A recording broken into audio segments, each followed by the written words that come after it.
Sugar ऐं छातीअ जे cancer समेत सवें मसइलनि जो नंढड़ो हल। मुङनि जी दाल जो पाणी कंहिं बि सूरत में न हारियो। जेकॾहिं तव्हांखे उन जे पाणीअ जे फ़ाइदनि जी ख़बर हुजे त तव्हां उनखे ज़िंदगीअ भर ज़ाया न कयो। मुङनि जे दाल जे पाणीअ जा फ़ाइदा ॼाणण खां पोइ तव्हां बि उन जे इस्तेमाल ते मजबूर थी वेंदा। मुङनि जी दाल प्रोटीन जो बहितरीनु ज़रियो आहे। उन में अमीनो एसिड जो भरपूर मिक़दार मौजूदु हूंदो आहे।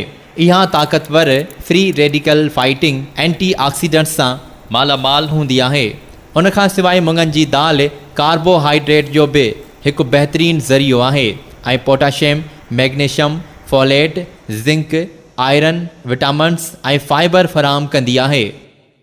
हाणे अचूं था मुङनि जी दाल जे पाणीअ जे फ़ाइदनि ॾांहुं। मुङनि जी दाल जो पाणी ऑक्सीडेटिव दबाव खे ख़तमु कंदो आहे। उन जे नतीजे में सिहत ऐं नौजवानी बरक़रार रहंदी आहे। उन सां गॾु जीअं त चई चुका आहियूं त मुङनि जी दाल प्रोटीन जो हिकु शानदार ज़रियो आहे। हिकु कोप उॿारियल मुङनि जी दाल 14.2 ग्राम प्रोटीन फ़राहम कंदी आहे।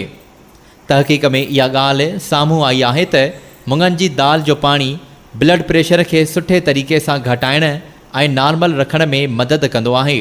मुङनि जी दाल जो पाणी दिलि जे सिहत जो ख़्यालु रखण सां गॾु कोलेस्ट्रोल खे बि घटाईंदो आहे। उन पाणीअ में फाइबर जो वॾो मिक़दार मौजूदु हूंदो आहे ऐं उहो ब्लड शुगर जी सतह वधण खे रोकींदो आहे, जंहिंजे करे उहो शुगर जे मरीज़नि लाइ वॾो फ़ाइदेमंद साबित थींदो आहे। उन सां गॾु मुङनि जी दाल जो पाणी कैंसर ख़िलाफ़ हिफ़ाज़ती क़दम खणंदो आहे।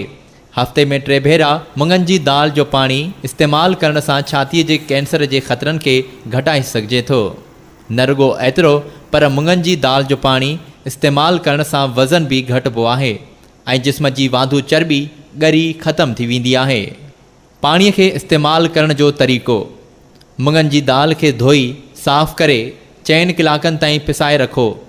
हाणे उनखे थोरी बाहि ते एतिरो उॿारियो त जीअं दाल नरम थी वञे। हाणे उन पाणीअ खे छाणे अलॻि कयो ऐं थधो थियण खां पोइ पी छॾियो। उनखे फ्रिज में रखी थधो करे बि इस्तेमालु करे सघिजे थो।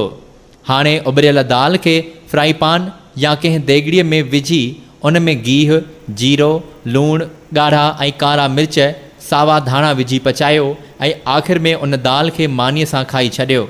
मुङनि जी दाल ऐं उन जे पाणीअ जा एतिरा फ़ाइदा आहिनि जो केरु अंदाज़ो बि नथो लॻाए सघे।